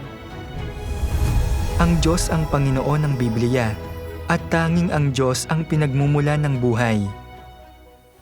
Sa bawat kapanahunan, ipinapahayag ng Diyos ang kanyang mga salita ayon sa mga pangangailangan ng sangkatauhan. Sa kapanahunan ng kautusan, binigyan lamang ng Diyos ang sangkatauhan ng mga simpleng utos upang pigilan sila at ipaalam sa kanila ang kasalanan. Ang mga salitang ito ay naitala sa lumang tipan. Sa kapanahunan ng biyaya, nagpakita ang Panginoong Hesus upang gumawa para turuan ang sangkatauhan na ikumpisal ang kanilang kasalanan at magsisi. Ang mga salitang ito ay kalaunang naitala sa bagong tipan. Sa kapanahunan ng kaharian, nagpakita ang makapangyarihang Diyos at binuksan ang selyadong aklat. Ipinapahayag ang mas malalim at mas mataas na mga katotohanan upang alisin ang ating makasalanang kalikasan at ganap na linisin at iligtas ang sangkatauhan. Mula rito, makikita natin na ang gawain ng Diyos ay unti-unting sumusulong at ang mga salitang binibigkas ng Diyos ay lalong lumalalim at nagiging mas taos sa pag-usad ng kapanahunan at sa mga pangangailangan ng sangkatauhan. Basahin natin ang isang sipi ng mga salita ng makapangyarihang Diyos at mas lalong lilinaw ang usaping ito. Sabi ng makapangyarihang Diyos, "Ang katunayan na nais kong ipaliwanag dito ay ito. Kung ano ang mga tinataglay ng Diyos, at ang kanyang pagiging Diyos ay walang hanggang di nauubos at walang katapusan. Ang Diyos ang pinagmumula ng buhay at ng lahat ng bagay. Hindi siya maaaring maarok ng anumang nilikha. Ang panghuli, dapat ko pa ring ipaalala sa lahat. Huwag na muling lagyan ng limitasyon ang Diyos batay sa mga aklat, mga salita o sa kanyang nakaraang mga pagbigkas kahit kailan. Mayroon lamang iisang salita na naglalarawan ng tanging katangian ng gawain ng Diyos. Bago, ayaw niyang tahakin ang lumang mga landas o ulitin ang kanyang gawain. Higit pa riyan, ayaw niyang sambahin siya ng mga tao sa pamamagitan ng paglalagay sa kanya ng limitasyon sa loob ng partikular na saklaw. Ito ang disposisyon ng Diyos. Ang Diyos ang lumikha at ang pinagmumula ng buhay ng tao. Sa loob ng libo-libong taon, patuloy siyang nagsasalita at gumagawa, patuloy na tinutustusan ang sangkatauhan ng lahat ng kailangan nito at inaakay ang sangkatauhan pasulong. Ang mga salita ng Diyos ay tulad ng isang bukal ng tubig na buhay na walang katapusang dumadaloy. Ang mga salita at gawain ng Diyos ay hindi kailanman nalilimitahan ng sinumang tao, pangyayari o bagay, lalo nang hindi nalilimitahan ng Biblia.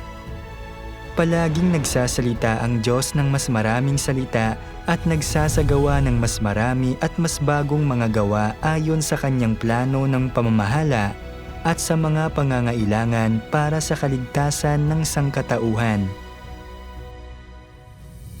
Maaaring gustong-gusto talaga ng ilang tao na basahin ang mga bagong salitang ito, ngunit may mga alalahanin sila sa kanilang puso dahil may isang talata sa Biblia na nagsasabing, "Aking pinapatotohanan sa bawat taong nakikinig sa mga salita ng propesiya ng aklat na ito, kung ang sinuman ay magdagdag sa mga bagay na ito, idadagdag sa kanya ng Diyos ang mga salot na nakasulat sa aklat na ito."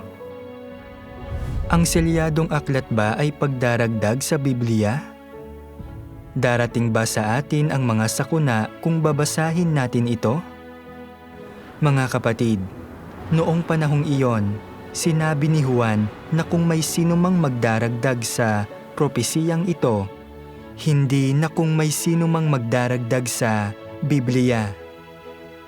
Bukod pa rito, nang sabihin ni Juan ang mga salitang iyon, hindi pa man lang natitipon ang bagong tipan.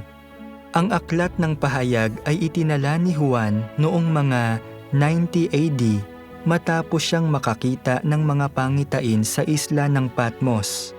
At hindi pa ito matitipon hanggang sa mahigit 300 taon pagkatapos ni Kristo. Kaya, ang aklat na ito na tinukoy ni Juan ay malinaw na nangangahulugang ang aklat ng pahayag, hindi ang buong Biblia. Sa makatuwid, ang pariralang huwag magdaragdag ay hindi nangangahulugan na hindi na kailanman magsasabi ang Diyos ng mga bagong salita o magsasagawa ng bagong gawain. Sa halip, binabalaan ito ang mga tao na huwag magdagdag ng anuman sa mga propesiyang ito o baguhin ang mga ito. Ang gawain at mga salita ng makapangyarihang Diyos sa mga huling araw ay hindi mga karagdagan sa mga propesiya sa pahayag. Ang mga ito ang katuparan ng mga propesiyang iyon. Tingnan naman natin ang pahayag, Kapitulo 2, versikulo 17. Ang may pakinig ay makinig sa sinasabi ng Espiritu sa mga iglesia. Ang magtagumpay ay bibigyan ko ng manang natatago. Ang sinasabi ng Espiritu sa mga iglesia at ang manang natatago ay malinaw na tumutukoy sa mga salitang ipinapahayag ng makapangyarihang Diyos sa mga huling araw. Ang salita ay nagpapakita sa katawang tao ay ang mismong katuparan ng selyadong aklat na ipinropesiya sa aklat ng pahayag. Higit pa rito, ang utos na huwag magdaragdag ay para sa sangkatauhan, hindi sa Diyos.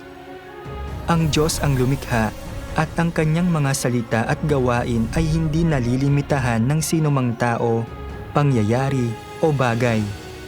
Sa makatwid, hindi natin dapat gamitin ang talatang ito upang limitahan ang Diyos. Ika-6, ang mga kahihinatnan ng hindi pagtanggap sa mga bagong salita ng Diyos.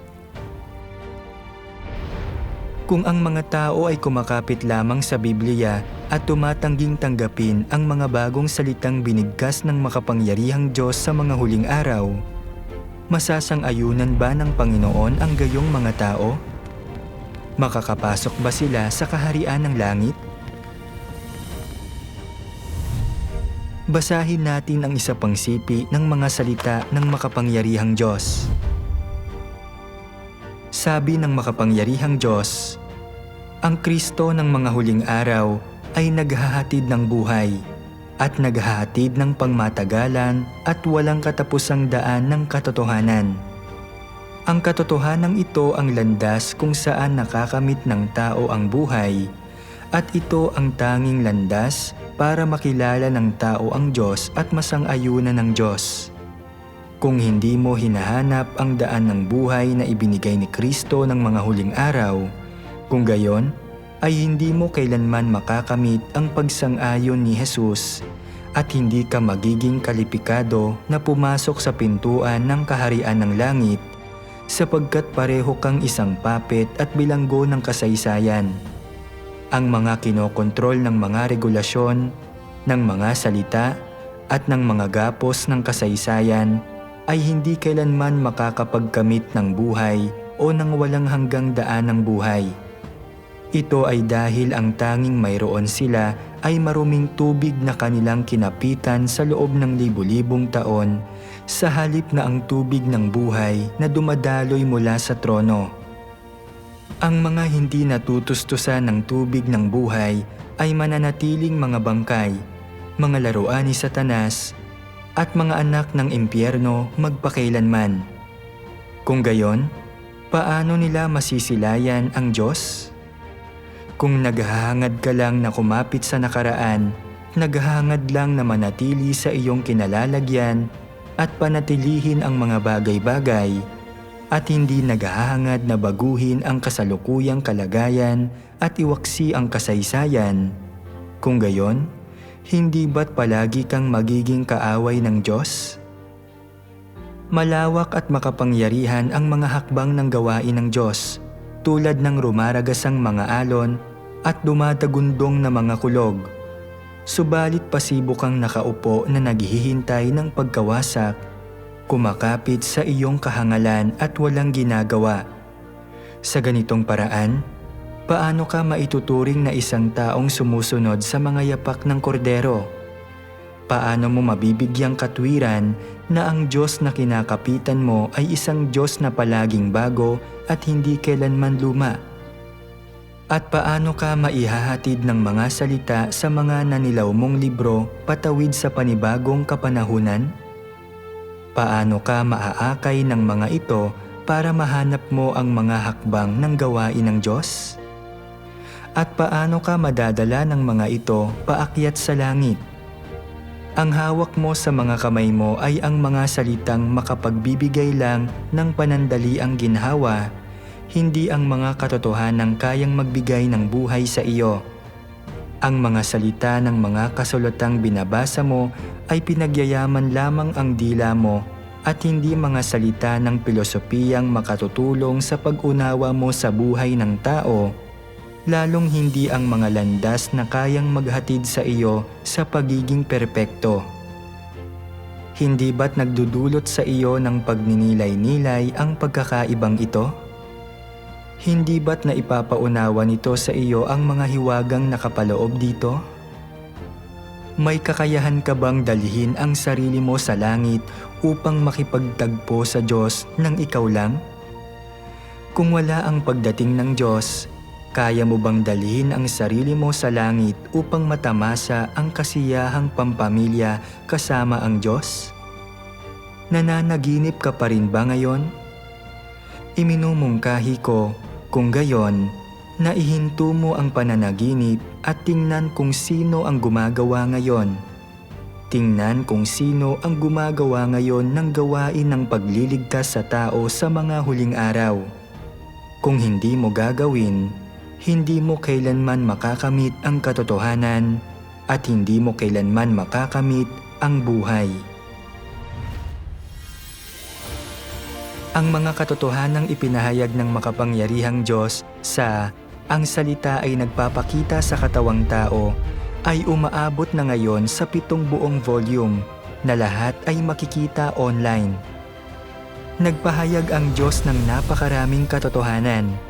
Hindi mabilang na mga tao ang sumusunod ngayon sa makapangyarihang Diyos at mayroong saganang mga patotoong batay sa karanasan ng pananampalataya sa makapangyarihang Diyos.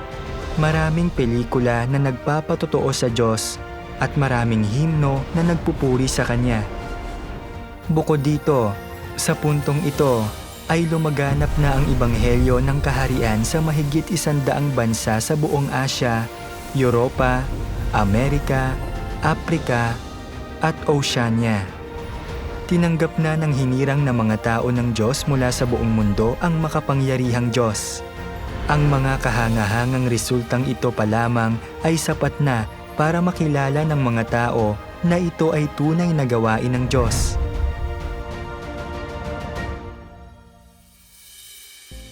Gayunpaman, kung maririnig natin ang napakaraming katotohanang binigkas ng makapangyarihang Diyos, ngunit tumatanggi pa rin tayong tanggapin ito. At kung nakikita natin ang mga katunayan ng gawain ng Diyos, ngunit patuloy pa rin nating tinatanggihan ang mga ito, nililimitahan magpakailanman ang Diyos sa loob ng Biblia at tinatanggihan ang Kanyang mga bagong salita, kung gayon, ay hindi kailanman malilinis ang ating mga tiwaling disposisyon at hindi tayo makakapasok sa kaharian ng langit. Habang buhay nating mawawala ang kaligtasan ng mga huling araw at hahantong sa pagtangis at pagngangalit ng mga ngipin sa gitna ng mga sakuna. Ito ay pagdudulot ng sarili nating pagkawasak. Tayo ay kokondinahin at ititiwalag ng Diyos magpakailanman. Tinutupad nito ang mga salita ng Biblia. Sapagkat kung sasadyain pa nating magpatuloy sa paggawa ng kasalanan pagkatapos nating malaman ang katotohanan, wala nang handog na maiaalay pa para mapatawad ang mga kasalanan natin, kundi isang kakilakilabot na paghihintay sa paghuhukom at isang kabangisan ng apoy na lalamon sa mga kaaway.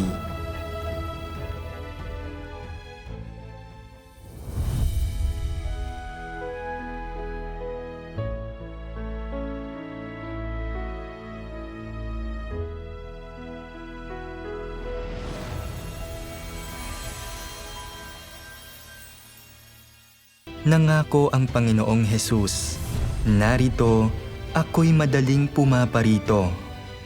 Nagpropesiya rin siya, sapagkat magsisitindig ang bansa laban sa bansa at ang kaharian laban sa kaharian, at magkakagutom at lilindol sa iba't ibang dako. Ngayon, matapos ang 2,000 taon ng pananabik at paghihintay, narito na ang mga palatandaan ng mga huling araw at papalapit na ang mundo sa huling yugto nito. Sa buong mundo, ang mga sakuna ay nangyayari sa lahat ng dako at lalo pang tumitindi. Ang mga lindol ay sumasalanta ng walang babala, ang mga tagtuyot ay nagpapatuyo ng lupa, tinatangay ng mga pagbaha ang mga tahanan at buhay, at ginagawang abo ng naglalagablab na mga wildfire ang mga kagubatan at bayan. Samantala, ang mga pandemya ay nananatili sa loob ng maraming taon at ang mga digmaan ay patuloy na sumisiklab at tumitindi. Ito na ang kritikal na panahon para sa pagbabalik ng Panginoon. Handa ka na bang salubungin ang kanyang pagbabalik? Nais mo bang maging mga matatalinong dalaga, handang tanggapin ang kasintahang lalaki? Sinabi ng Panginoong Hesus, "Dinirinig ng aking mga tupa ang aking tinig." Gusto mo bang matutunan kung paano makikilala ang tinig ng Diyos at hindi mapapalampas ang kanyang pagbabalik? Nais mo bang magkaroon ng karunungan upang makilatis ang tunay na Kristo sa huwad? Pagdating ng Panginoon, gusto nating lahat na makapasok sa kaharian ng Diyos. Ngunit ano ang mga kondisyon para makapasok sa kaharian ng Diyos? Mahigit sa 200 beses na ipinropesiya sa Biblia ang paghatol na naghihintay sa bawat isa sa atin. Paano hahatulan ng Diyos ang mga mananampalataya at walang pananampalataya? Ano ang kaugnayan sa pagitan ng paghatol at ng ating huling hantungan? Mula sa simula hanggang ngayon, ang Diyos ay nakikipaglaban kay Satanas upang iligtas ang sangkatauhan ng hakbang-hakbang mula sa kasalanan. May nakapagsabi na ba sa iyo na ang Diyos ay may 6,000 taong plano ng pamamahala upang iligtas ang sangkatauhan? Paano tatapusin ng Diyos ang kanyang plano ng pamamahala at dadalhin tayo sa isang magandang destinasyon? Ito ay hindi lamang isang karaniwang pag-aaral ng Biblia. Ihahayag namin ang lahat ng mga lihim na ito na hindi mo pa naririnig. Dito, mas marami kang matututunan kaysa sa itinuro sa iyo sa simbahan. Dito, makakahanap ka ng kanlungan sa panahon ng malalaking kalamidad. Dito, malalaman mo kung paano isa sa katuparan ng Diyos ang kanyang kaharian sa lupa. Papalapit na ang araw ng Panginoon. Sa mga panahong tulad nito, ang pag-aalinlangan ay maaaring nakamamatay. Walang sino mang nag-akala na ang kahapon na iyon na pala ang kanilang huli. Nakakalungkot makita na marami ang may mga plano para sa bukas na hindi na naisakatuparan. Hindi na mabilang ang mga taong nawalan ng buhay bago pa man nila nagawang hanapin ang katotohanan. Para sa atin na buhay pa hanggang ngayon, may pagkakataon pa ring marinig ang tinig ng Diyos. Hindi natin alam kung ano ang mangyayari bukas, ngunit alam ng Diyos. At binibigyan kanya ng daan palabas. Isang daan tungo sa buhay, tungo sa kapayapaan, tungo sa kanyang kaharian. Halika, habang may oras pa. Ang aming libreng pag-aaral ng Biblia ay isinasagawa online araw-araw. Tuwing 2 p.m. at 7:30 p.m. Philippine Time, available sa lahat ng online platform, kabilang ang Facebook Messenger, YouTube at iba pa.